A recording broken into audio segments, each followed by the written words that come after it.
Bismillahirrahmanirrahim. Assalamualaikum warahmatullahi wabarakatuh.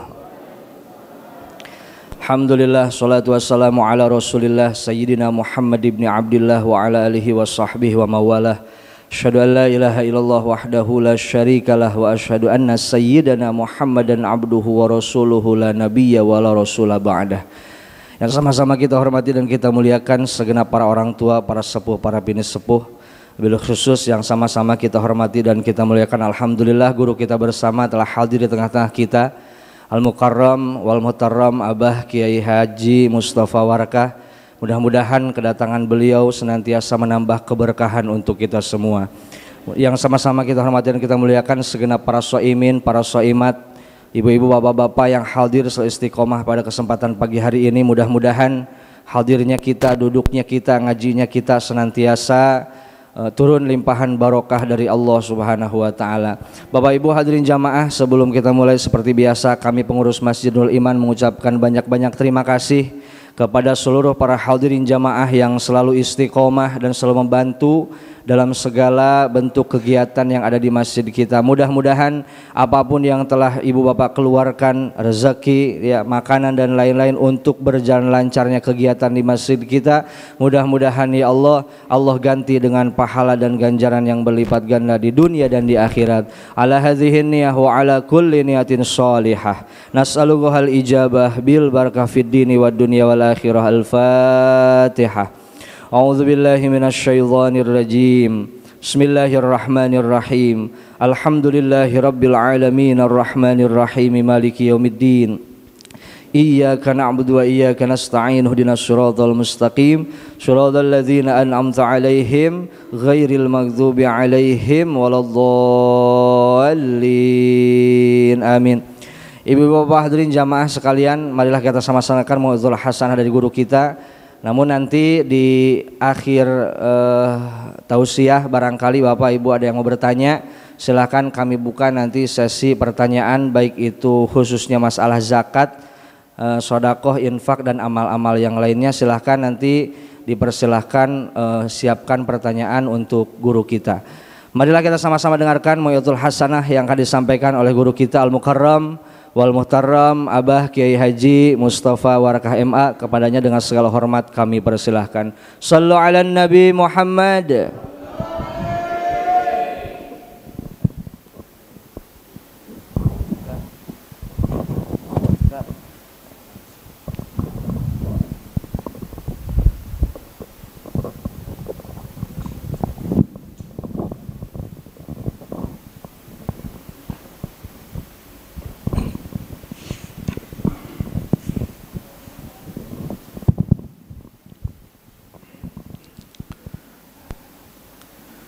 Assalamualaikum warahmatullahi wabarakatuh.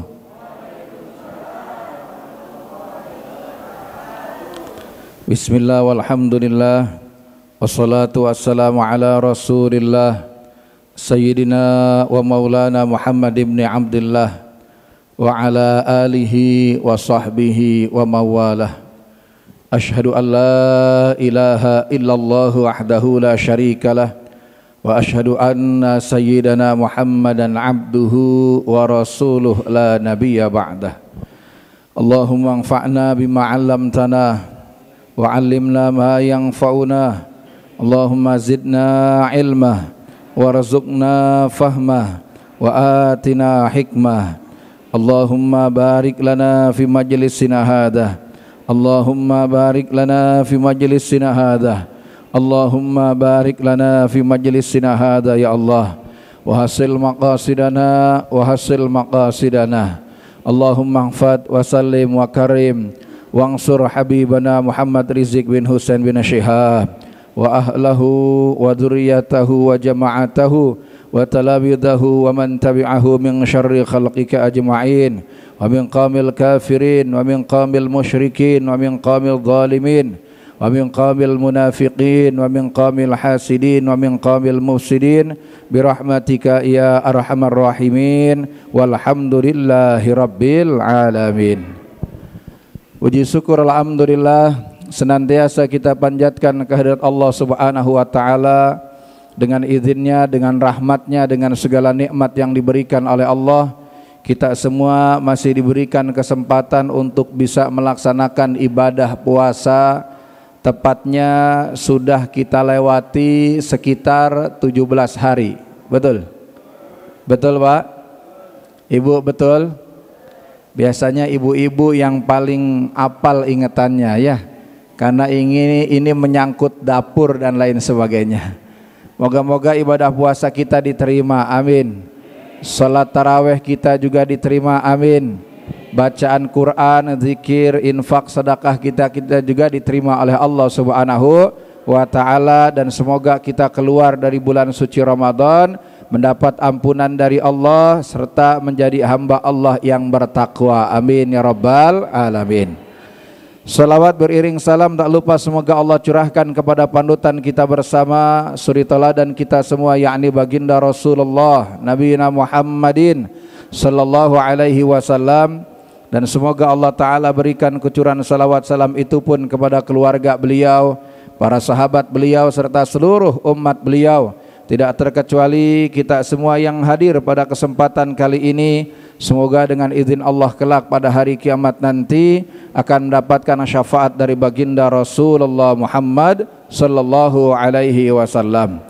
Yang sama-sama kita hormati dan semoga senantiasa diberi keberkahan kemuliaan oleh Allah Subhanahu wa taala, yakni segenap para asatid, para kiai, para tuan guru, para tokoh masyarakat yang ada di lingkungan Masjid Nurul Iman Pondok Jaya. Ini alhamdulillah pertama kali saya silaturahim di tempat ini. Ini istilahnya perdana, moga-moga nanti ada isi ulangnya, amin. Tak lupa khususnya kepada yang terhormat selaku Ketua DKM Dewan Kemakmuran Masjid Nurul Iman Al-Mukarram, Bapak Haji Husnin Mujid. Yang mana orangnya nih? Alhamdulillah. Juga Al-Mukarram Bapak Haji Agusman, alhamdulillah. Al-Mukarram Bapak Haji Khairul, alhamdulillah. Tadi saya nanya-nanya namanya juga sama beliau. Juga alhamdulillah yang sama-sama kita hormati guru kita Al-Mukarram Al-Muhtaram yang menjadi wasilah saya bisa silaturahim di tempat ini, Al-Ustadz Ade Noval Rahmatillah. Semoga guru-guru kita semua diberi keberkahan kemuliaan oleh Allah Subhanahu wa taala, berkah hidupnya, berkah ilmunya, berkah rumah tangganya, berkah keturunannya, serta diberikan istiqomah dalam berjuang di jalan Allah Subhanahu wa taala. Para jamaah semua, bapak-bapak, ibu-ibu, hadirin wal hadirat yang mohon maaf tidak bisa saya sebutkan namanya satu persatu, namun insya Allah sedikit pun tidak mengurangi rasa hormat dan ta'zim saya. Semoga Allah muliakan kita semua dunia dan akhirat, amin ya rabbal alamin. Hadirin jamaah rahimakumullah, sesuai dengan apa yang tadi sudah disampaikan bahwa pembahasan kita kali ini adalah terkait masalah hukum zakat fitrah. Apa? Hukum zakat fitrah. Kira-kira biasanya selesai jam berapa ini Pak? Ya? Jam 8? Waduh. Ini kalau jam 8 bisa sahur 2 kali ntar. 6:30. Ya, 5:30 aja cukup insya Allah ya. 15 menit lagi untuk pengenalan. Hadirin jamaah rahimakumullah, terkait dengan permasalahan zakat. Zakat itu di dalam agama kita ini hukumnya wajib. Hukumnya apa? Wajib. Hal itu dijelaskan di dalam Al-Quran terkait masalah perintah zakat. Di antaranya surah Al-Baqarah surah kedua ayat 110, Allah Ta'ala berfirman, Bismillahirrahmanirrahim, wa aqimus sholata wa atuz zakah, dan dirikanlah solat serta tunaikanlah zakat. Di dalam hadis sahih riwayat Imam Bukhari dan Muslim atau biasa dikenal dengan muttafaqun alaih, Nabi SAW menjelaskan, bunyal islamu ala khamsin, Islam itu dibangun atas 5 pondasi. Syahadati alla ilaha illallah wa anna muhammadar rasulullah, Yang pertama adalah bersaksi bahwasanya tidak ada Tuhan yang berhak disembah kecuali hanya Allah, dan sesungguhnya Nabi Muhammad adalah utusan Allah. Wa iqamis sholati, dan mendirikan sholat. Wa itaiz zakati, yang ketiga dalam hadis ini menunaikan atau membayar zakat. Wa hajjil baiti, dan yang keempat adalah pergi haji ke Baitullah. Wa shaumi ramadhana, yang kelima puasa di bulan suci Ramadan. Jadi kalau kita biasa ngapalin itu 1 syahadat, 2 sholat, 3 zakat, 4 puasa, 5 haji. Nah tapi dalam riwayat hadis ini hajinya nomor 4, tapi puasanya nomor 5. Nah, ini tidak menjadi masalah, tidak usah menjadi perdebatan, karena ini adalah ada riwayatnya. Yang jelas yang nggak boleh syahadat nomor terakhir, ya, karena syahadat harus nomor 1. Jadi zakat ini ada perintahnya di dalam Al-Quran maupun hadis sahih. Ini menunjukkan bahwasanya zakat ini hukumnya wajib, dan termasuk perkara usuluddin. Usuluddin itu apa? Usuluddin itu adalah pokoknya agama, bukan masalah furu'uddin atau cabangnya agama. Ya, jadi dalam permasalahan agama itu ada usuluddin, ada furu'uddin. Nah, berbeda dalam masalah usul, ini bisa murtad, kafir, keluar daripada Islam. Jadi kita harus sepakat, kita yakini zakat hukumnya wajib. Gak boleh kita misalnya mengingkari kewajiban zakat tersebut. Ini belum masuk ke zakat fitrah, tapi ini bicara zakat secara umum. Nah, kalau masalah furu' itu cabang seperti begini. Sholat subuh pakai kunut, nggak pakai kunut, ini masalah cabang. Orang yang nggak kunut itu nggak jadi kafir. Begitu juga misalnya ba'da sholat ada zikiran dijaharkan, ada yang sir, ini masalah cabang. Kemudian lagi kalau mau sholat baca usolli, melafalkan niat atau tidak, ini masalah cabang. Kalau berbeda tidak menjadi kafir. Tapi kalau masalah masalah usul seperti zakat, sholat, puasa dan lain sebagainya, ini adalah masalah usul, tidak boleh berbeda. Mengingkarinya bisa murtad, keluar daripada Islam. Nah hadirin jamaah rahimakumullah, dalam menunaikan zakat atau membayar zakat, kita itu harus punya ilmu. Nggak sembarangan main setor aja, nggak sembarangan main bayar aja, nggak bisa. Sama sholat, puasa, ibadah yang lain juga harus disertai dengan ilmu. Karena dalam kitab Shaffatuz Zubat ulama menjelaskan, wa kullu man bi ghairi ilmin ya'malu a'maluhu mardudatun la tuqbalu. Setiap amal yang dilakukan tanpa ilmu, amalnya ditolak, tidak diterima. Kira-kira kita kalau beramal pengen diterima apa ditolak? Diterima apa ditolak? Diterima. Udah hidup cuman sebentar. Umat Nabi Muhammad di usianya pendek-pendek. Kalau kita ngikutin kanjeng Nabi Muhammad SAW 63 tahun. Itu juga kalau ibadah semua. Sekarang kadang-kadang orang taubat udah aki-aki bawa tanah baru taubat. Bahkan ada yang udah aki-aki kagak tahu diri, betul? Istilahnya makin tua makin jadi, bukannya makin taubat malah makin cinta kepada dunia, malah jadi ahli maksiat. Naudzubillah, summa naudzubillah min dzalik. Itu ibadahnya sedikit. Nah kita pengen walaupun ibadah kita cuma sedikit, tapi didasari ilmu sehingga diterima oleh Allah Subhanahu wa ta'ala. Jadi terkait masalah zakat ini ada ketentuan seperti apa? Seperti waktunya, tata caranya, penyalurannya dan lain sebagainya. Ini harus kita fahami. Nah dalam hukum fikih, zakat itu paling tidak dibagi jadi 2. Ada zakat fitrah, zakat jiwa, nih yang mau kita bahas.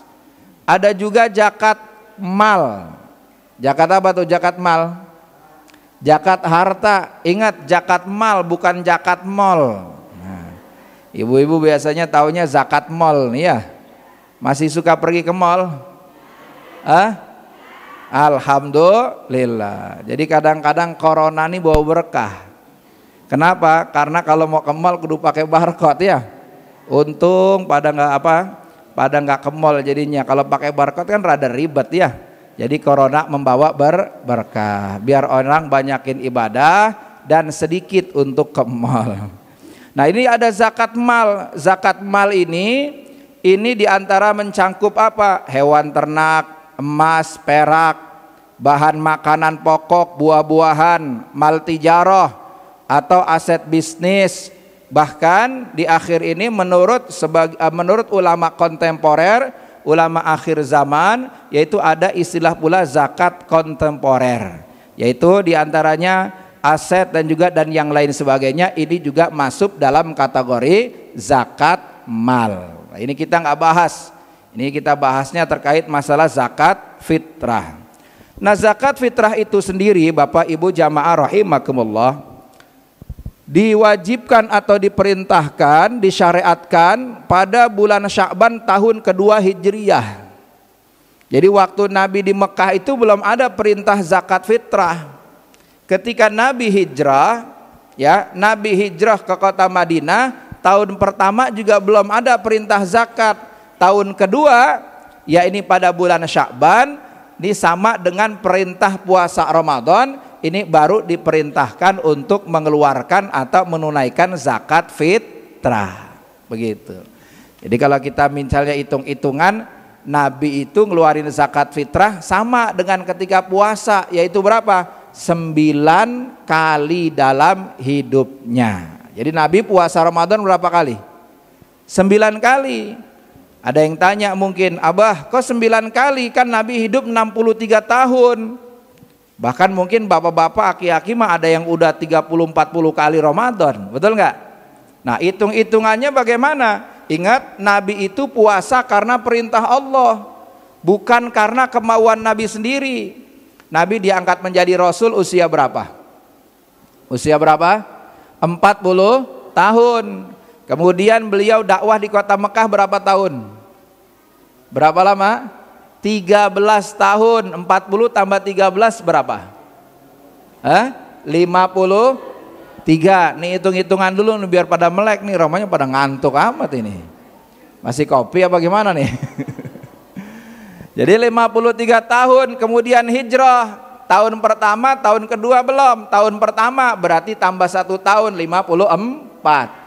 Tahun kedua 55, Nabi baru puasa Ramadan. Coba 55 ke 63 dihitung. 55, 56, 57, 58, 59, 60, 61, 62, 63. Berarti Nabi puasa Ramadan dan zakat fitrah selama hidupnya itu 9 kali. Begitu hitungannya. Ya. Kalau ibu-ibu, bapak-bapak kan mulai dari balik, betul nggak? Ada yang usianya 40, berarti dikurang kalau masa balik itu minimal 15 tahun, 40 dikurang 15 berapa tahun udah? 25 tahun puasanya, luar biasa ya. Moga-moga diterima ibadah puasanya semua. Amin. Amin ya rabbal alamin. Nah terkait dengan zakat fitrah, saya mau sampaikan 2 hadis Nabi Shallallahu Alaihi Wasallam. Saya nukil dalam kitab Bulughul Maram. Ini biasanya saya bagi-bagi fotokopi, cuman ini rada telat. Sudah saya kasih filenya, saya yang ngirim yang telat, tadi jam 2 baru dikirim ya. Ini sampai lembur semalam sebenarnya ya. Tapi nanti jamaah yang pesan tentang materi ini bisa nanti minta sama Ustadz Ade ya. Tenang, gratis ya. Maaf saya belum bisa ngasih sembako, paling baru bisa ngasih fotokopian. Moga-moga manfaatnya lebih dari sembako. Amin. Dalam hadis Nabi dijelaskan, An Ibni Umar radhiyallahu anhuma qala, dari sahabat Ibnu Umar semoga Allah taala meridhoinya, bahwasanya sahabat Ibnu Umar berkata, qala farada Rasulullah sallallahu alaihi wasallam zakatal fitri so'an min tamrin. Beliau berkata, Rasulullah sallallahu alaihi wasallam, Allahumma sholli wa sallim wa barik alaihi, memfardukan atau mewajibkan zakat fitrah so'an min tamrin, 1 sok daripada kurma. Auso'an min syairin, atau satu sok daripada gandum, alal abdi, atas seorang hamba, wal hurri orang merdeka, wal zakari laki-laki, wal unsa perempuan, wasoghiri anak kecil, wal kabiri dan orang dewasa, minal muslimina dari orang-orang Islam, wa amara biha an tuadda qabla khurujin nasi ila sholati, dan Rasulullah memerintahkan agar zakat itu ditunaikan, diberikan sebelum orang-orang keluar dari sholat Idul Fitri. Nah, ini hadisnya muttafaqun alaih, hadis sahih. Nah, dari hadis ini kita bisa ambil beberapa pelajaran jamaah rahimakumullah. Yang pertama yaitu kadar daripada zakat. Kadar itu apa sih? Timbangan, ukuran, yaitu berapa? 1 sok. Nabi ingatkan 1 sok. 1 sok ini nggak ada di Indonesia, ini takarannya nggak ada, betul? 1 sok itu berapa mud? 1 sok itu sekitar 4 mud. Jadi kalau kita tangan yang gede ini diraut, nah ini 4 kali ini, 4 kali raupan ini namanya 1 sok. Jadi kalau nggak ada timbangan 4 kali raupannya orang gede, jangan anak kecil ya. Kalau anak kecil curang nanti ya. Jadi anak orang besar dewasa 4 kali raupan apa sini? Bener raupan ya. Orang sini pakai raupan juga ya. Bukan begini, bukan cuci muka raupan ya. Pokoknya raupan begitu, 4 raupan itu 1 sok, yaitu 4 mud. Nah, kalau di kilo berapa? Dalam konversi yang masyhur ukuran kilogramnya adalah 2,751 kilogram. Ini berapa? 2,751 kilogram. Ini berapa kilo? Berapa 1 sok? Berapa? 1 soknya 2,751 kilogram. Kalau digenepin 3 kilo boleh nggak? Boleh. Nah ini ya. Ada juga yang mengatakan 2,5 kilogram. Demikian ini menurut madhab Syafi'i. Nah tapi diingat hadirin jamaah rahimakumullah, ada perbedaan ukuran 1 sok. Nah ini jadi penting nih, maaf. Ada perbedaan ukuran 1 sok di antara imam madhab. Menurut Al-Maghfurullah Kiai Haji Muhammad Maksum bin Ali dalam kitab Fathul Qadir fi Ajabil Maqadir, bahwasanya ukuran 1 sok menurut imam madhab adalah sebagai berikut. Menurut Imam Abu Hanifah, dengerin, Imam Abu Hanifah, 1 sok itu 4,683 liter. Berarti mendekati berapa liter tuh? Berarti mendekati 5 liter. Ini kalau dihitung liter 1 sok menurut madhab Imam Abu Hanifah sekitar 4,683 liter. Sekedar informasi, imam madhabnya Imam Abu Hanifah ini yang memperbolehkan zakat fitrah dengan uang. Ya. Tapi menurut Al-Imam Asy-Syafi'i, Imam Malik dan juga Imam Ahmad bin Hambal, ukuran 1 sok kalau diliterkan itu kurang lebih 3,145 liter. Berapa tuh? 3,145 liter. Ini nggak nyampe 3,5 liter. Kalau di sini digenapin 3,5 liter ya. Itu berarti sudah lebih kalau menurut ukurannya daripada madhabnya Imam Syafi'i. Tapi kalau menurut Imam Hanafi, yaitu Imam Abu Hanifah, Imam Abu Hanifah 1 soknya 4,683 liter. Kalau digenapin kurang lebih jadi 5 liter. Pelajaran yang diambil lainnya apa? Zakat dengan makanan pokok. Dalam hadis ini Nabi bilang apa? So'an min tamrin, kurma, au so'an min syairin, gandum, begitu. Nggak pakai duit. Oleh karenanya kalau melihat hadis ini, zakat itu wajib, zakat fitrah itu wajib dengan makanan pokok. Bahkan dalam madhab Syafi'i tidak sah hukumnya zakat fitrah pakai uang. Bisa dipaham? Bisa? Nah, tenang nih, kita ngaji dulu nih ya. Jangan, wah masa nggak boleh nih, ntar kita pelan-pelan ya. Nah, dalilnya apa? Dalilnya hadis sahih tadi yang disebutkan. Nabi di sana nggak nyebut, padahal dulu ada dinar, benar nggak? Ada dinar, ada dirham, ada. Tapi Nabi nyebutkan untuk zakat fitrah ini so'an min tamrin au so'an min syairin, berupa makanan pokok. Kalau di sini makanan pokoknya apa? Keju. Orang kayak gini makannya keju, muntah bisa-bisa. Makanannya apa? Beras sama nasi? Kalau beras belum direbus, makanya nasi. Kalau beras sama ayam nanti. Makanannya beras yang udah mateng, nasi. Nah, berarti zakatnya pakai beras. Nah, kemudian dijelaskan dalam kitab Al-Mukhtasar Mufid, wala yajuzu ikhrajun nuqudi badalan anit ta'ami. Enggak boleh mengganti uang dengan apa? Enggak boleh mengganti zakat fitrah itu dengan uang sebagai ganti dari makanan. Dalam kitab Al-Mukhtasar Al-Mufid, faida amaro al-hakim, apabila seorang hakim pemerintah memerintahkan bi ikhraji zakati fitri minan nuqudi, mengeluarkan zakat fitrah dengan uang, fayakhruju al-muzzaki zakatahu min ta'ami wan nuqudi wala yaktafi bin nuqudi faqat. Nah, jadi kalau misalnya pemerintah atau hakim nih memerintahkan supaya zakat fitrahnya pakai uang, maka dalam madhab Imam Syafi'i wajib mengeluarkan zakatnya dengan satu dengan makanan pokok, kedua dengan uang, nggak cukup hanya dengan uang saja.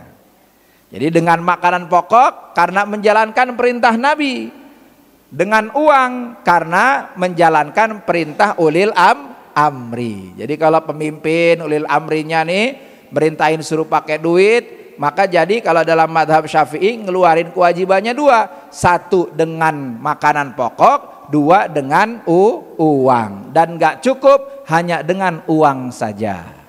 Ini menurut madhab Syafi'i, ini madhab yang dipakai di mayoritas umat Islam Indonesia. Tadi sholatnya pakai usolli nggak? Berarti madhab Syafi'i. Kunut enggak? Madhab Syafi'i. Habis sholat zikiran enggak? Jahar enggak? Madhab Imam Syafi'i. Wudunya, rukun wudunya ada berapa? Ada 9 apa 10? 6. Berarti madhabnya Imam Syafi'i. Menyentuh perempuan yang bukan mahram secara langsung batal apa enggak? Berarti madhab Imam Syafi'i. Nah, ini kalau kita mengikuti pendapat madhab Imam Syafi'i, zakat fitrah harus dengan apa? Uang. Dengan beras. Ya, baik. Tenang, masih banyak. Jam berapa ini? Pelajaran yang lain apa? Zakat fitrah wajib bagi setiap muslim. Laki-laki, perempuan, anak kecil, orang dewasa, ini wajib untuk mengeluarkan zakat fitrah. Dan orang kafir nggak wajib ngeluarin zakat fitrah, nggak usah iri. Enak ya dia mau jadi orang kafir kagak zakat. Justru kita dimuliain sama Allah Subhanahu wa ta'ala, dapat hidayah, kita bisa memeluk agama Islam. Jadi wajib buat orang Islam. Dan apa? Memenuhi 2 waktu. Ketemu dengan 2 waktu, yaitu ketemu akhir Ramadan dan ketemu dengan awal Syawal. Nih, ketemu akhir Ramadan dan awal Syawal. Ketemu akhir Ramadan misalnya, nih kira-kira malam takbiran kapan? Hah? Udah mikirin lebaran aja nih. Ini lagi ngaji soalnya nih. Taruh misalnya tanggal 1 ya. Tanggal 1 misalnya itu kalau nggak salah harinya hari Ahad ya. Sar, lihat tanggalan dulu biar nggak keliru. Urusannya urusan lebaran soalnya nih. Nah, hari Ahad tuh kalau ngelihat tanggal 1 misal ya. Nanti kita tunggu sidang isbat ya. Nah, berarti orang ini harus dapat hari Sabtu terakhir dan malam Ahad. Jadi harus dapat hari Sabtu terakhir, yaitu waktu asar dan malam Ahad. Kalau nggak menemukan dua waktu ini, maka dia tidak wajib mengeluarkan zakat fitrah. Misal begini, ya, saya mau tanya nih, ada bayi lahir di malam takbiran, wajib zakat nggak? Wajib zakat nggak? Enggak, nggak wajib. Kenapa? Karena nggak nemuin akhir Ramadan, hanya menemukan awal Syawal. Kan tadi harus nemuin dua waktu, akhir Ramadan, awal Syawal, gitu. Ya, karena bayi lahir di malam takbiran berarti dia nggak nemuin akhir Ramadan. Ada orang meninggal dunia di hari Sabtu terakhir bulan Ramadan, ba'da duhur, meninggal. Wajib zakat nggak? Wajib nggak? Enggak. Wah, ini kan tadi udah dibilang. Kenapa enggak? Karena nggak nemuin awal Syawal. Jadi gampang, yang pengen nggak wajib zakat, akhir Ramadan mati aja dah gitu. Nanti nggak wajib zakat. Kira-kira pengen wajib zakat apa pengen nggak wajib? Pengen wajib zakat. Nah gitu ya. Jadi memenuhi dua waktu. Nah kemudian apalagi? Memiliki makanan pokok yang sudah lebih untuk kebutuhan dirinya dan orang-orang yang wajib dinafkahi. Jadi punya makanan pokok buat dirinya. Kalau pas-pasan buat makan nggak wajib dikeluarin zakatnya. Atau dia punya tapi dia anak istrinya yang jadi tanggungan dia nggak makan, maka nggak bisa, nggak punya kewajiban zakat, malah dapat zakat. Tapi kalau ada kelebihan, walaupun setengah, nggak nyampe 1 sok, itu yang dikeluarin. Oh ini kelebihan tapi nggak nyampe 1 sok nih, cuman 2 mud misalnya, nggak sampai 4 mud, maka itu yang dikeluarkan, kewajiban yang dikeluarkan. Kira-kira bisa dipaham? Jadi zakat wajib bagi setiap muslim yang menemukan 2 waktu tadi dan punya kelebihan makanan pokok pada malam hari raya dan hari rayanya. Pelajaran yang diambil dari hadis tadi apa? Zakat diberikan sebelum orang keluar sholat id. Jadi sebelum orang keluar sholat id. Jadi sebelum sholat id, makanya sunnahnya sholat id itu apa namanya? Ini sunnahnya itu rada mundur dari waktu apa namanya? Terbit matahari, terus matahari 1 tombak itu kira-kira 15 menit, ini dikali 2 berarti sekitar 30 sampai 35 menit. Kenapa? Supaya orang yang menunaikan zakat itu bisa rapih, bisa beres. Ini untuk para panitia, tolong diperhatikan ya, sebelum sholat id ini harus sudah rapih, terbagi semua, tersalurkan semuanya. Nah ini ada kaitannya dengan waktu ngeluarin zakat. Waktu mengeluarkan zakat itu ada 5. 1 waktu jawaz, waktu boleh, atau disebutnya dengan apa nih? Waktu boleh itu kapan? Mulai dari malam pertama bulan Ramadan. Ini namanya waktu apa? Jawaz, boleh, sampai akhir bulan Ramadan, atau biasa disebut dengan ta'zilu zakah, menyegerakan zakat. Nah, padahal wajibnya belum. Wajibnya itu tadi kalau udah ketemu 2 waktu, berarti malam takbiran itu sudah wajib. Cuman jangan nyusahin panitia. Ya, saya habis ngaji ternyata wajibnya ini harus menuin 2 waktu katanya. Saya kan belum tahu nyampe enggak umur saya ntar sampai malam takbiran. Ntar aja lah saya mau bayarnya malam takbiran. Wah ini kalau semua orang sekampung begini repot panitia. Ya, orang takbiran masih nerimain beras segala macam. Nah ini boleh menurut fikih, boleh dikeluarkan sebelum daripada waktu wajibnya, disebut ta'zilu zakah. Udah pada bayar zakat belum? Pakai duit, pakai beras? Hah? Waduh, ini madhab syafi'inya kudu dipertanyakan ini. Ya, baik. Jadi kalau dari sekarang boleh sudah mulai setor ke panitia, ya, setor. Jadi nanti biar panitia nggak susah. Ada waktu wajib, yaitu ketika malam tanggal 1 Syawal tiba. Ini waktu wajib. Mulai itu malam 1 Syawal takbiran dibagiin. Ada waktu fadilah atau sunnah, yaitu pagi hari tanggal 1 Syawal sebelum sholat Id. Ini waktu apa? Waktu fadilah dan sunnah nih. Di situ tuh. Ya, lagi-lagi kalau udah, tapi maaf kalau udah habis sholat subuh begitu jangan kasih panitia, setorin aja. Nanti panitia lagi gelar-gelar karpet, ya kan, ngumumin mau sholat Id, ini masih apa? Ribet ngurusin zakat. Kasih aja langsung. Kemudian ada waktu makruh, yaitu tanggal 1 Syawal setelah sholat Idul Fitri sampai sore hari menjelang malam tanggal 2 Syawal. Udah sholat Id baru ngasih zakat. Makruh ini hukumnya. Begitu. Bahkan ada waktu haram, yaitu mulai malam tanggal 2 Syawal. Malam tanggal 2 Syawal baru ngasih zakat. Tapi perlu diingat, pembayaran zakat ditunda waktunya, waktu makruh dan haram karena ada udzur syar'i seperti menanti mustahik yang lebih membutuhkan atau yang lebih soleh, yang masih memiliki hubungan famili selain kerabat yang wajib dinafkahi, maka hal ini menghilangkan hukum waktu makruh dan haram. Misalnya ditunda. Kenapa misalnya? Ada orang yang lebih ngebutuhin. Saya kalau ngeluarinya sekarang, nih orang kampung nih, saya ini kaya-kaya semua. Kudu misalnya dibawa ke kampung lain. Sampai akhirnya lewat sholat Id.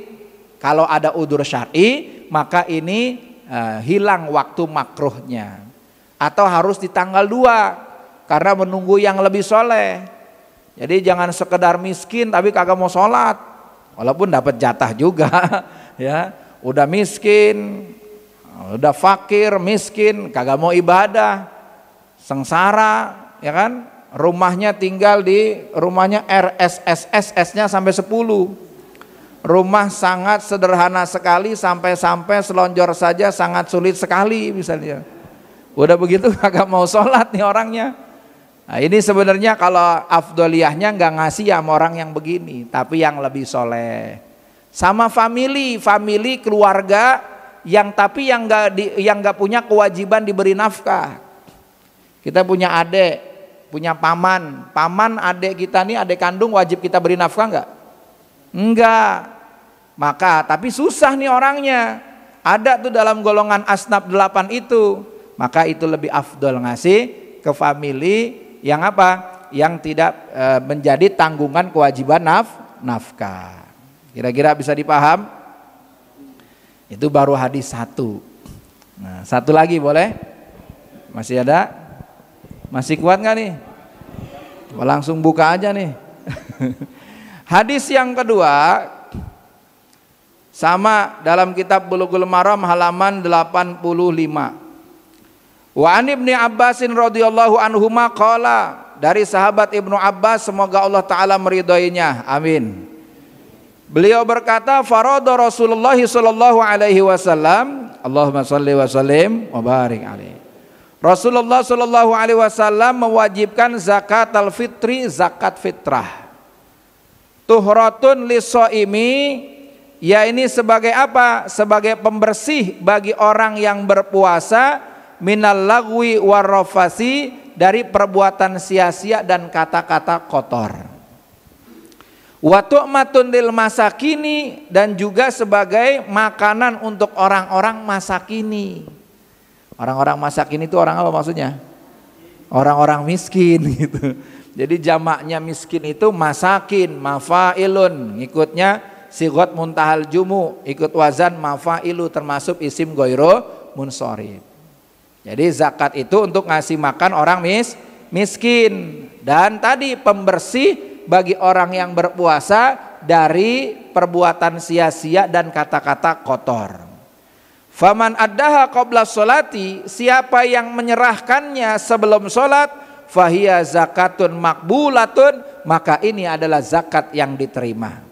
Waman addaha ba'da sholati fahiya sodaqatun minas sodaqat, siapa yang ngasih sesudah sholat, maka ini hanyalah sedekah dari beberapa sedekah. Kalau nggak ada udzur syar'i, ngasihnya habis sholat, maka ini bisa dianggap sedekah. Nah, pelajaran yang dipetik apa? Satu, guna zakat sebagai pembersih bagi orang yang berpuasa dari perbuatan sia-sia. Ini kira-kira kalau lagi puasa ini isinya ibadah semua nggak nih? Ibadah semua nggak nih? Ibadah luar biasa. Ya, kagak ada tuh misalnya yang main HP gitu. Hah? Enggak ya, di sini puasanya puasa khusus semua ini. Luar biasa, bukan lagi puasa awam atau puasa umum, tapi puasa khawasil khawas atau khususil khusus. Ingatnya cuman Allah saja, Masya Allah, luar biasa. Kalau saya mah belum bisa, maaf nih. Jadi saya kadang-kadang ini minder kalau begini, ini tingkatannya khususul khusus, saya masih tingkatan awam ini. Kemarin tahadus binikmah awal Ramadan, saya suluk di pesantren, mondok. Jadi kami baiat thoriqah waktu masih pesantren di Jawa Tengah sama guru thoriqah Naqsabandiyah Khalidiyah. Nah itu setiap Ramadan itu ada suluk. Suluk itu apa? Ya ibadah saja, fokus ibadah 10 hari. Jadi saya tinggalin jadwal, saya tinggalin ya pokoknya berangkat. Kadang sama istri berangkat, tapi di sana aja nggak ketemu, nggak boleh ketemu istri kita, anak-anak juga pisah dari anak, pisah dari istri ibadah, tapi bukan jamaah tablik, bukan khuruj, bukan. Jadi suluk. Nah itu suluk itu anjurannya mursyid mah suruh ingat Allah saja, hati dan pikirannya suruh ingat Allah, nggak boleh ingat yang lain, tapi nggak gampang. Itu padahal saya tinggalin semua. Ini jamaah sini di rumah aja bisa ingat Allah aja, luar biasa. Hebat. Ini mungkin gara-gara bapak-bapak ibu-ibu yang begini nih, kiamat jauh nih ya. Alhamdulillah. Ya. Orang saya aja suluk aja, ya Allah, masih ingat dunia, repot. Zaman sekarang nih repot, Masya Allah. Nah jadi itulah guna zakat. Manfaatnya sebagai pemberi makanan orang-orang miskin. Waktu zakat, siapa yang mengeluarkan zakatnya sebelum sholat maka diterima, yang mengeluarkannya sesudah sholat maka dianggap sedekah biasa. Nah, itu dua pelajaran daripada hadis Nabi Shallallahu Alaihi Wasallam terkait dengan zakat fitrah. Saya singkat bapak-bapak ibu-ibu jamaah rahimakumullah. Bagaimana hukumnya zakat dengan uang? Betul? Ini bagaimana hukumnya zakat dengan uang? Kan suka ada yang zakatnya dengan uang. Bagi yang zakatnya dengan uang, ini sah mengikuti Imam Abu Hanifah. Tapi perlu diingat dalam hal ini, jangan sampai kita talfik. Apa itu talfik? Mencampur adukan satu pendapat dengan pendapat yang lain, tujuannya mencari keringanan. Misal begini, zakat fitrahnya ikut Imam Abu Hanifah, pakai apa? Pakai uang. Tapi takerannya ikut Imam Syafi'i. Takeran Imam Syafi'i tadi berapa? Satu soknya kalau di liter berapa? 3,145 liter. Kalau digenepin 3,5 lah begitu. Ini yang dia keluarin berarti seliternya 10.000, bayarnya 35.000. Nah ini yang menurut hemat kami ini tidak pas. Kalau mau zakat fitrah pakai uang, maka takarannya harus ikut takaran satu soknya daripada Imam Abu Hanifah.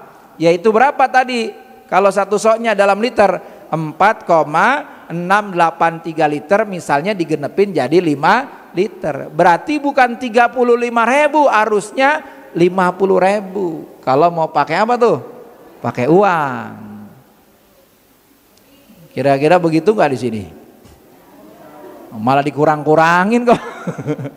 Ya. Dan berikan zakat itu makanan yang terbaik yang biasa kita makan. Ini makannya berasnya Raja Lele, ya kan? Berasnya Raja Lele, Raja Paus, wah raja apa aja begitu, wangi, pandan wangi. Kalau belum matang aja itu nyium, masya Allah, nggak pakai lauk aja kayaknya udah nikmat. Begitu ngeluarin zakat beras raskin, naudzubillah min dan awas, pantesan. Harusnya nih maaf nih, kalau orang ngeluarin zakatnya bener itu kan ini zakat jiwa ya, buat badan. Harusnya tuh badannya sehat, ya kan, nggak penyakitan. Ini udah ngeluarin zakat masih penyakitan juga. Hati-hati, jangan-jangan nih berasnya pakai beras raskin ini. Jadi pakai beras yang terbaik. Nah, cuman kalau dihitung-hitung begini, 35.000 itu kalau dihitung-hitung kalau berasnya seliter 5.000 juga kan 5 liter. Betul nggak? Tapi masalahnya ada enggak? Beras yang sekarang 5 liter, ada enggak? Kalau di kampung sih bisa jadi. Makanya kalau saya husnudon sama Baznas tuh ya, suka ada ini mukulnya itu mukul orang ukuran paling bawah. Nah, orang yang punya mah lebihin kayak begitu. Kan suka ada kupon tuh ya. Nah itu mah ukurannya ukuran paling standar. Karena kalau diikutnya orang kaya kasihan yang nggak punya. Kan itu nasional sifatnya. Betul? Nah itu ukurannya standar. Maka orang yang biasa makannya enak, orang yang punya duit keluarinya lebih. Nggak usah bakhil, nggak usah pelit buat Allah Subhanahu wa ta'ala mah. Begitu. Bisa dipaham? Nah, jadi kalau mau pakai duit boleh nggak? Boleh. Ikut madhab siapa? Imam Abu Hanifah. Ya, berapa takarannya?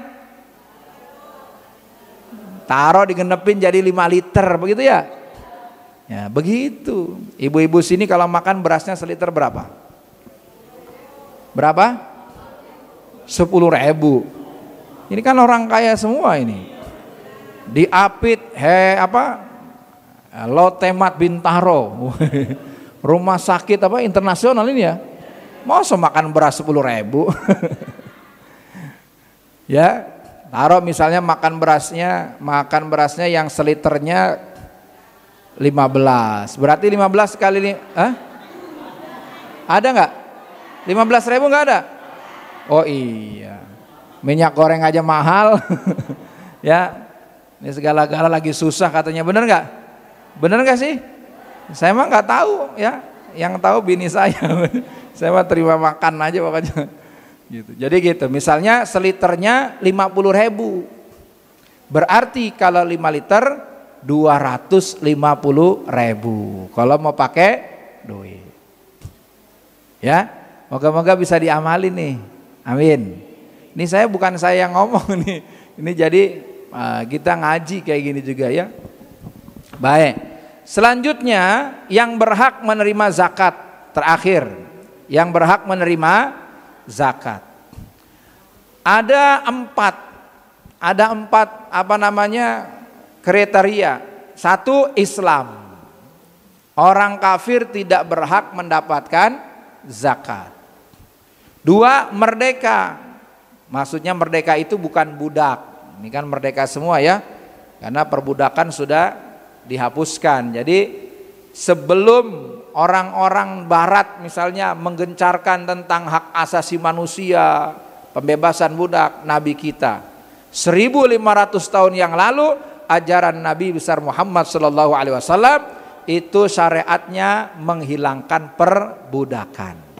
Pelan-pelan ya. Kemudian apa? Bukan dari golongan Bani Hashim dan Bani Muthalib. Seperti ahlul bait Nabi Muhammad SAW, habaib enggak menerima zakat, awas. Habaib ya, syarifah ini enggak menerima zakat. Kalau hadiah boleh, tapi zakat enggak. Karena zakat itu kotoran, mosok kotoran buat para dzurriyyah. Ya. Kemudian yang keempat apa? 8 golongan asnaf. Kalau dalam surat At-Taubah surah ke-9 ayat 60 ada 8 golongan orang yang berhak menerima zakat. Dijelaskan di dalam Al-Qur'an, Bismillahirrahmanirrahim. Innamas shadaqatu lil fuqara'i wal masakini wal 'amilina 'alaiha wal mu'allafati qulubuhum wa fir riqabi wal gharimin wa fi sabilillahi wa ibnis sabil fariidatan minallah wallahu alimun hakim. Kagak ada yang Allah, Bu. Ini nggak bisa masuk TV nih ya. Jadi innama shadaqatu lil fuqara, sesungguhnya sedekah. Nah, ini sedekah ini maknanya bisa wajib, bisa sunnah. Kalau sunnah namanya infak. Kalau yang wajib namanya zakat. Nah, ini sedekah di sini maksudnya adalah zakat. Lil fuqara'i, bagi orang-orang fakir. Siapa orang fakir itu? Orang yang kagak punya kerjaan sama sekali, nggak punya penghasilan. Bukan nggak punya kerjaan, nggak punya penghasilan sama sekali. Karena ada orang nggak punya kerjaan tapi kontrakannya banyak, berarti punya penghasilan. Ini nggak punya penghasilan sama sekali. Atau orang fakir itu kalau kita ngelihat dalam fikih, orang yang penghasilannya tidak sampai setengah dari kebutuhan hidupnya. Saya ulangi, orang yang penghasilannya tidak sampai setengah dari kebutuhan hidupnya. Misal dia butuhnya sebulan 10 juta. Penghasilannya sebulan cuman 4 juta. Nah, jadi penghasilannya tidak mencukupi kehidupannya dan kurang dari setengah. Maaf, kebutuhan 10 juta, dapatnya kerja nih usaha 4 juta. Berarti cukup nggak? Lebih dari setengah nggak? Berarti ini orang fakir. Jadi nggak kudu orang fakir tuh ngontrak, nggak kudu. Orang kaya juga bisa fakir karena kebutuhannya beda. Maksudnya kaya yang kelihatannya rumahnya gedong, banyak mobil, bisa juga fakir. Betul dia misalnya rumah gedong ini, tapi misalnya anaknya banyak, tanggungannya banyak, dihitung-hitung sebulan 100 juta. Ternyata penghasilannya cuman berapa? 45 juta. Cukup nggak? Lebih dari setengah nggak? Berarti fakir. Nah, kalau yang dalam strata lebih rendah, misal ada orang kebutuhannya sehari buat bayar anak sekolah, jajan sekolah, masak, kebutuhannya misalnya 100.000. Tapi dia usaha sehari itu cuman dapat misalnya mentok-mentok dapatnya 45.000. Berarti cukup nggak tuh? Lebih dari setengah nggak? Berarti ini fakir. Nah, ada miskin wal masakin, orang-orang miskin. Yaitu siapa? Orang yang kebutuhannya orang yang penghasilannya tidak mencukupi kebutuhannya tapi lebih dari setengah. Butuhnya sehari 100.000. Kerja kepala jadi kaki, kaki jadi kepala, banting tulang istilahnya, dapat 90.000 sehari. Berarti cukup nggak? Tapi lebih dari setengah nggak? Lebih, berarti ini miskin. Berarti orang fakir sama miskin tinggian mana derajatnya? Miskin. Ya, misalnya lah belagu amat ente jadi orang fakir, mending saya nih miskin kan gitu. Jadi orang miskin bisa sombong sama orang fakir. Nggak boleh sombong ya. Tapi kalau dalam kita kepada Allah, kita ini semua fakirun indallah, kita ini sangat butuh kepada Allah Subhanahu wa ta'ala. Yang banyak duit, yang kaya, yang alim, yang enggak, semuanya butuh kepada Allah. Wal amilina 'alaiha. Apa itu amilin? Amil ini orang yang dilantik resmi oleh pemerintah untuk mengelola zakat dan tidak mendapat gaji atau upah dari pemerintah. Mereka berhak menerima zakat hanya sekedar upah atau ujroh yang wajar. Jadi ini amil, awas, orang yang ditunjuk secara dilantik atau ditunjuk secara resmi oleh pemerintah untuk ngurusin zakat, nerima data, nyalurin dan gak dapat gaji dari Baitul Mal atau dari pemerintah. Ini namanya amil. Kalau Basnas dapat gaji enggak? Dapat enggak? Kalau dapat gaji berarti bukan amil. Kalau misalnya dapat gaji. Nah, di masjid-masjid ini kan suka ada gitu ya. Itu amil apa bukan? Kalau maaf nih, menurut guru kami itu bukan amil yang sah secara syariat. Kenapa? Karena enggak ditunjuk langsung oleh pemerintah. Maka tidak berhak dapat bagian zakat. Itu namanya hanya panitia zakat, bukan amil zakat. Tapi boleh ngupain, boleh. Ngupain itu bagaimana?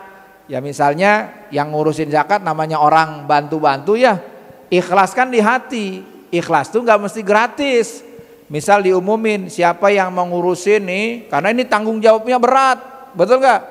Udah satu orang selama sebulan Ramadan kasih satu orang 10 juta, cakep nggak tuh? Cakep banget itu. Langsung banyak yang daftar jadi panitia ya. Tapi jangan dari uang zakat, jangan dari hasil zakat, kasih dari infak atau sedekah yang tidak wajib, yang tidak khusus. Kalau duitnya misalnya buat pembangunan masjid, nggak boleh juga buat yang lain, hanya khusus pembangunan masjid. Tapi kalau untuk kemakmuran masjid, nah itu boleh karena ini bagian dari memakmurkan masjid. Jadi bahasanya bukan amil zakat tapi panitia zakat. Terus apa? Wal muallafati qulubuhum, muallaf. Wa fi riqabi, budak. Wal gharimin, orang-orang yang punya utang. Nah, ini orang-orang yang punya utang. Banyak utang gak nih? Waduh, itu boleh daftar tuh. Mana Pak DKM tuh? Waduh, remuk-remuk dah. Nah, orang punya utang itu, hadirin jamaah rahimakumullah. Mohon maaf sedikit lagi nih, sabar ya. Paling jam 8 lah. Orang yang punya utang itu ada 4. 1, utang untuk mendamaikan 2 golongan yang bertikai. Ada satu kelompok dengan kelompok lain ribut. Nah ini kita pengen damaiin utang. Bagaimana caranya nih ya?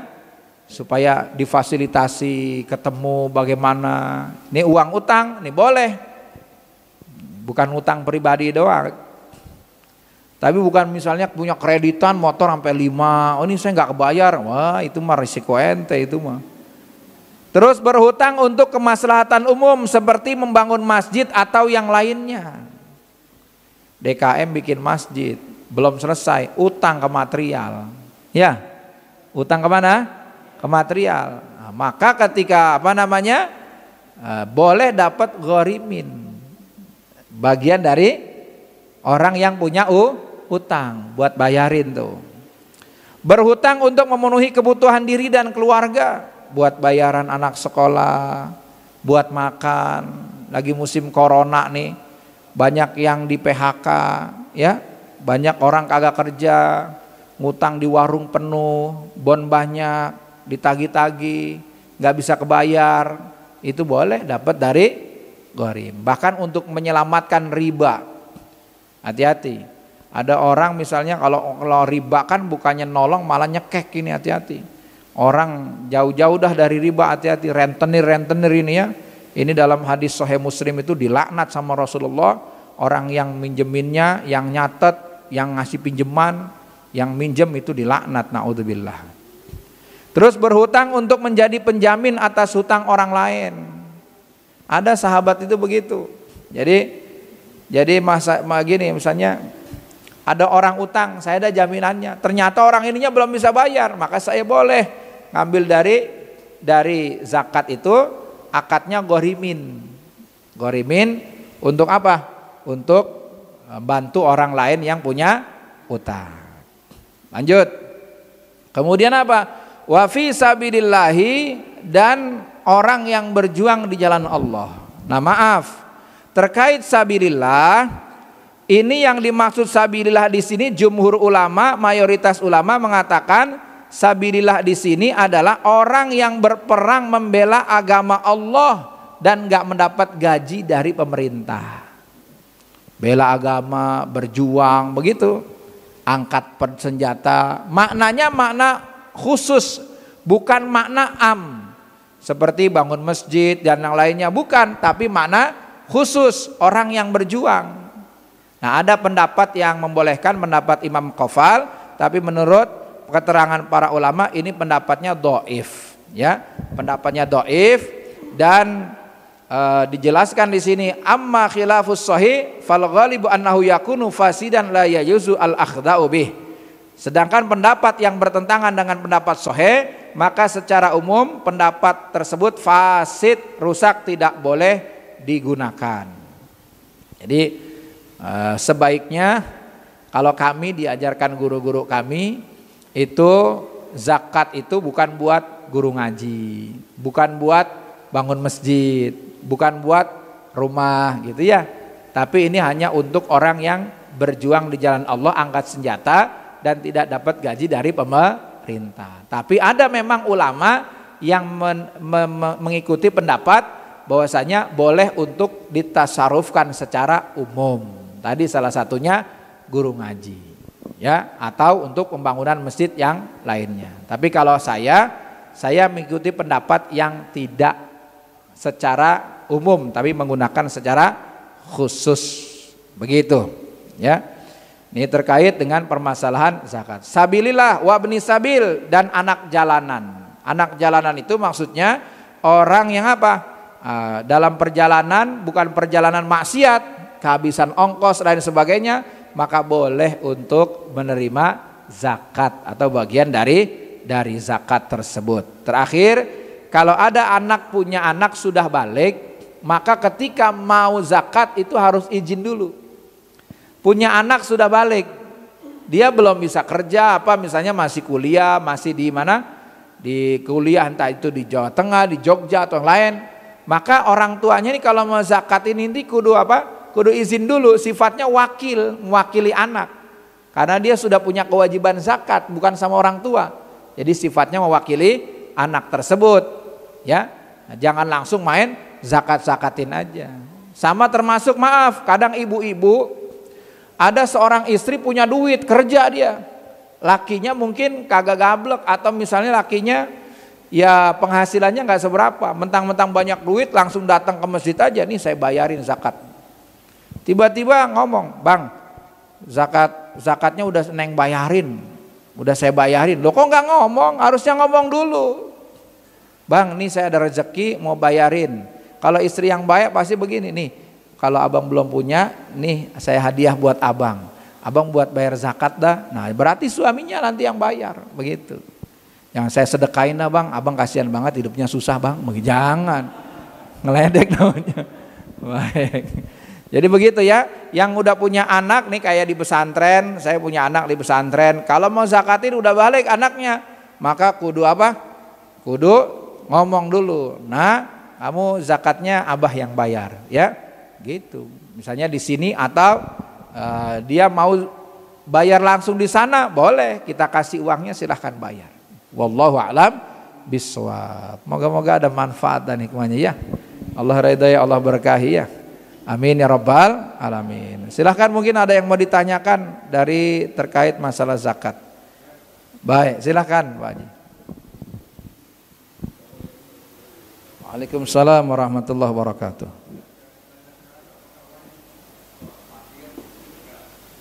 Fakir zakat.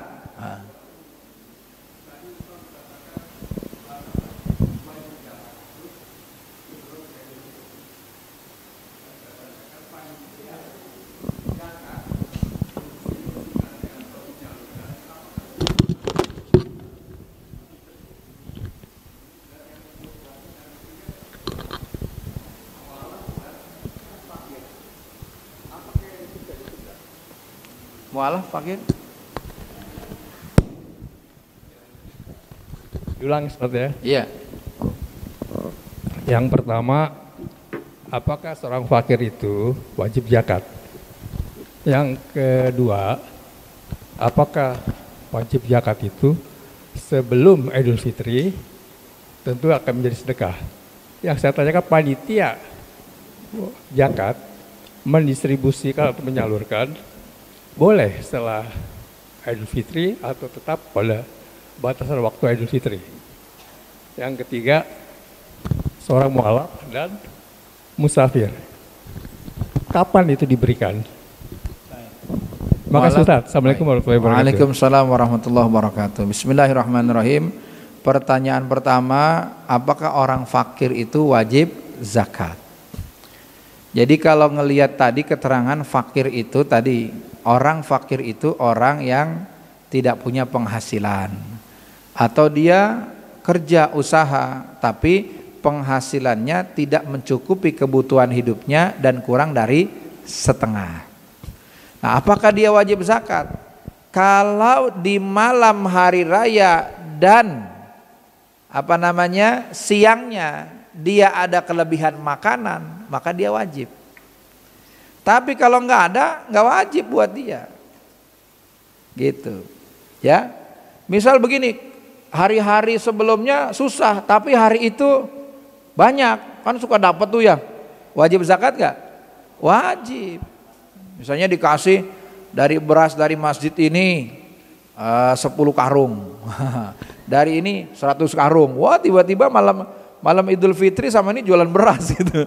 Nah, wajib buat zakat kalau sudah ada kelebihan. Enggak, oh tapi hari-hari biasa saya susah, enggak ngelihat. Pokoknya ngelihatnya malam hari raya sama siangnya. Begitu. Jadi wajib zakat. Tadi kalau enggak satu sok bagaimana? Kelebihannya cuma setengah, ya itu yang dikeluarin. Tapi dengan catatan dia cukup buat diri dia dan juga cukup buat orang-orang yang dia nafkahi. Gitu. Satu, wallahu a'lam bishawab. Kedua, tadi pertanyaan kedua, panitia bagaimana menyerahkannya itu setelah Idul Fitri? Kalau misalnya tadi kan sudah dibilang, kalau misalnya setelah Idul Fitri maka ini makruh sebelum tanggal 2 Syawal. Masuk 2 Syawal haram, tapi hukum makruh dan haram bisa hilang manakala apa? Manakala ini menundanya karena ada urusan syar'i, diperbolehkan oleh syariat untuk misalnya dibagikan kepada yang lebih berhak, lebih soleh. Nah, jadi memang sih ini mau dikasih, tapi di sini pada mabok semua orangnya ini. Ini boro-boro sholat, ntar dikasih malah tambah menjadi-jadi gitu kan. Udah ntar aja nih di sebelah sana tuh, di kampung sebelah orangnya pada susah-susah. Nah, ternyata harus ke sana nih butuh proses, harus lewat sampai tanggal 1 Syawal. Maka hukum makruhnya diperbolehkan. Cuman maaf, jangan ditimbun. Ini kadang ada orang ditimbun, ntar 2 bulan lagi dikeluarin, ya kan? 6 bulan lagi dikeluarin. Padahal di situ ada yang butuh, di situ ada fakir, ada miskin, ada yang berhak. Ini mah entar, yang nggak boleh begitu. Jadi panitia hati-hati nih, amanah ini berat, nggak ringan, karena ini maksudnya menyangkut hidup orang. Kalau sampai jadi panitia nggak amanah, kok hari raya Idul Fitri ada orang miskin yang menangis atau perih kelaparan, tanggung jawab itu nanti dunia akhirat, hati-hati. Jadi harus didata. Tapi ingat, kalau panitia tadi nggak berhak menerima zakat, tapi boleh nggak dikasih hadiah? Boleh. Ada donatur begini, ayo siapa yang mengurusin zakat? Ini banyak orang kaya, ini ciri-cirinya orang kaya ini masjidnya bagus, ini bagus banget, masya Allah. Pada emas-emas semua tuh kan, kaya berarti. Ya, yo siapa yang mengurusin zakat? Kayak saya di tempat saya Pak, urunan gitu. Siapa panitia? Urunan kita, siapa nih buat panitia? Ada yang ngasih 500.000, ada yang ngasih 300, 200, sejuta. Kumpulin dapat berapa? Tuh panitia bagi. Nah, ternyata panitianya miskin. Boleh nggak dapat? Boleh, tapi bukan karena ngurusin zakat, karena miskinnya. Panitianya banyak utang. Boleh nggak dapat? Boleh, teman bukan karena panitia, karena dia banyak utang. Gitu. Terus tadi sabilillah, hati-hati. Ini ya saya nggak menyalahkan, ada pendapat yang membolehkan ya. Tapi saya mengikuti guru-guru yang tidak boleh. Bahkan almarhum almaghfurullah, saya punya guru Kiai Haji Ubaidillah Khalid di Lengkong Karya ya, dekat Al Husaini itu. Beliau itu tegas. Beliau muridnya Habib Umar bin Hafiz. Ketika mondok itu bareng dengan Al Habib Mundir Al Musawa, orang alim. Waktu wafatnya senyum Pak, meninggalnya senyum. Beliau begini nama saya, Mustafa, hati-hati nih. Pokoknya sabilillah itu bermakna khas, bukan bermakna am. Artinya bukan untuk jalanan apa, tapi untuk orang yang berjuang di jalan Allah, berperang gitu. Tapi ada pendapat ulama yang mengikuti, ya silahkan. Kalau saya ikut salah satu, saya punya guru, saya pegang itu ya. Jadi pernah ada orang ke rumah tiba-tiba, Kiai bisa ini enggak nih? Nah, saya misalnya tugas di masjid, Kiai bisa ini ke PDKM mau ketemu. Nah, begitu ini saya dikasih apa? Amplop, terus dikasih beras ini. Kata saya, ini beras apa? Ini amplop. Oh, ini hadiah. Oh ya, hadiah saya terima. Ini beras apa? Biasa buat bikin ketupat, jatah zakat gitu. Saya bilang, mohon maaf, pemahaman saya sabilillah itu bukan bermakna am, bukan makna umum, tapi makna khos. Itu sering begitu. Kadang udah ini tiba-tiba saya datang ke masjid ini lagi ada panitia, alhamdulillah. Yang dicari-cari apa yang ditunggu-tunggu datang nih gitu. Kata Pak RW itu ada begitu. Ayo langsung bagi-bagi gitu. Nih katanya, Kiai sabilillah maaf ya gitu, belum sempat ke rumah. Nah, akhirnya bilang, ini sabilillah dalam pemahaman saya tidak gitu. Nah, terus gimana? Pokoknya nih saya mau ngasih. Kebenaran ada teman itu. Nah, saya punya utang sama dia, gini aja akadnya ghorimin. Saya punya utang sama teman nih belum bayar. Saya buka di depan dia, saya kasih. Gitu. Jadi maknanya sabilillah maknanya apa? Khos bukan am, ya gitu. Tapi jangan nyalain. Kalau ada kiai, ada ustadz pakai makna am, jangan nyalain. Tapi kalau saya dari dalil-dalil yang ada, saya pakai yang makna khos, begitu. Terus itu yang kedua. Yang ketiga, kapan orang yang mu'allaf? Mu'allaf ini orang yang masuk Islam, baru masuk Islam, belum kuat ya keimanannya, maka dia harus dibantu, ditopang. Jadi Islam ini Masya Allah, manajemennya nih bagus, orang yang baru ini dibantu. Jangan misalnya orang baru masuk Islam itu udah alhamdulillah dia mau masuk Islam, betul nggak? Tapi kan ada orang masuk Islam harus ninggalin keluarganya. Sampai kamu kalau masuk Islam nggak dapat warisan, ya kan? Dia tinggalin kampungnya, dia tinggalin. Nah kita bantu begitu dari zakat. Kapan? Ya selama dia mu'alaf. Mu'alaf itu orang yang baru, kalau udah lama yang enggak. Saya baru masuk Islam kapan? 30 tahun yang lalu. Lah, ente bangkotan itu, bukan baru masuk, udah lama gitu. Begitu. Nah, tapi kalau orang itu kaya, ya dikasih. Kalau misalnya kaya berarti karena mu'alafnya. Kalau dia, oh yang lain saja, ya udah nggak apa-apa. Terus kapan sabilillah itu dikasih? Ya ketika ada orang perjalanan misalnya, datang ke masjid, Pak maaf saya boleh dapat bagian zakat. Kenapa? Saya nih lagi nyari orang tua saya di Jakarta. Kamu dari mana? Dari kampung. Belum ketemu Pak, boleh nggak saya minta bagian zakat buat ongkos? Kasih. Tapi bukan lembaga-lembaga tuh. Bahwa kan zakat itu perorangan, bukan lembaga. Jadi kalau misalnya lembaga paling misalnya di situ ada siapa tuh? Ya fakir, miskin, di situ kan duafa gitu ya kan? Fakir, miskin. Ya dapatnya bukan lembaganya tapi orang per orang. Wallahu a'lam bishawab. Ada yang lain atau cukup? Ibu-ibu udah cukup. Ibu-ibu mau masak nih ya Bu ya? Oh enggak. Terakhir Pak DKM. Silakan Pak. Assalamualaikum warahmatullahi wabarakatuh. Waalaikumsalam warahmatullahi wabarakatuh. Singkat aja Pak Kiai, ya ini ada kaitannya zakat, tapi zakat mal. Jadi yang ingin kami tanyakan, ya atas nama masjid pengurus.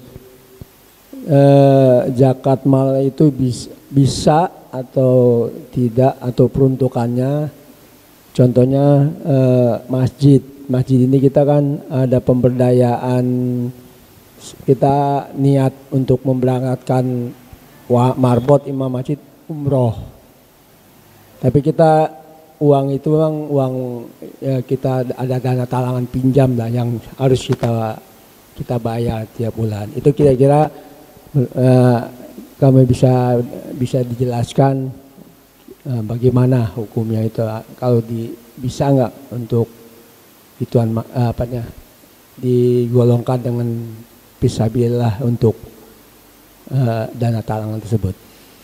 Itu Baik. aja, terima kasih. Assalamualaikum warahmatullahi wabarakatuh. Waalaikumsalam warahmatullahi wabarakatuh.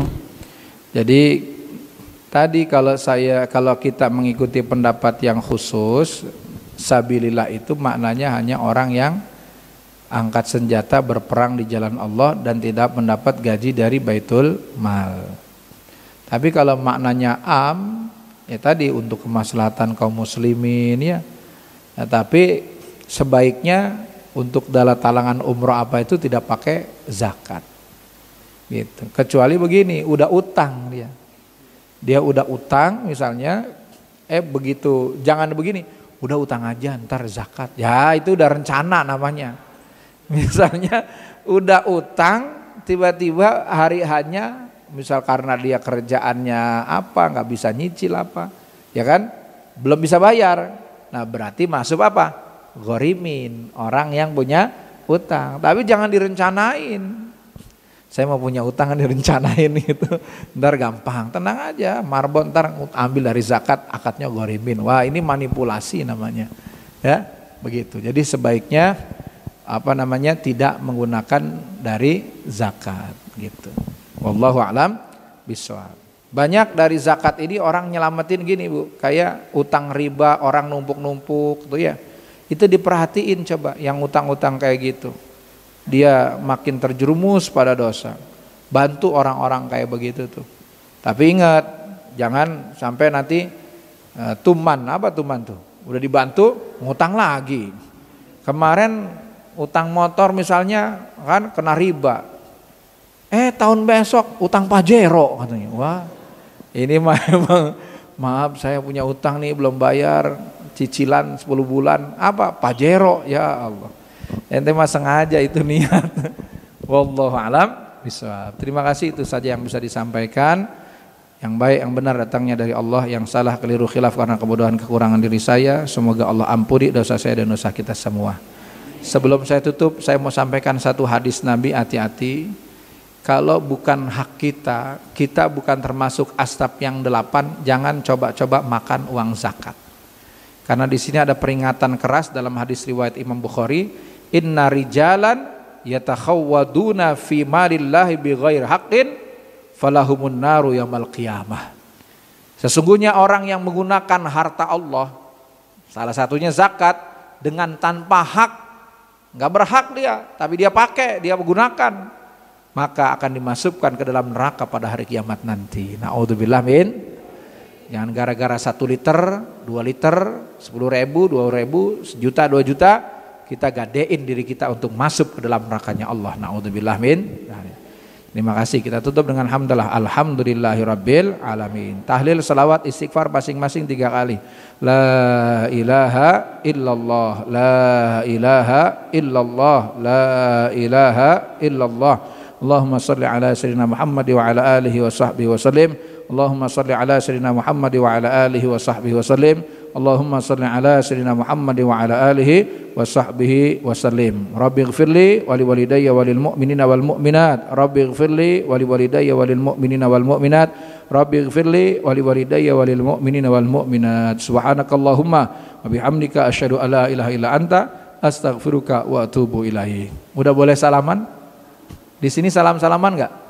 Salaman. Baik. Kurang lebihnya mohon maaf. Hadanallahu wa iyyakum ajma'in. Ihdinas siratal mustaqim. Wallahu muwaffiq ila aqwamit thoriq. Wassalamualaikum warahmatullahi wabarakatuh. Sallallahu ala Muhammad sallallahu alaihi wasallam.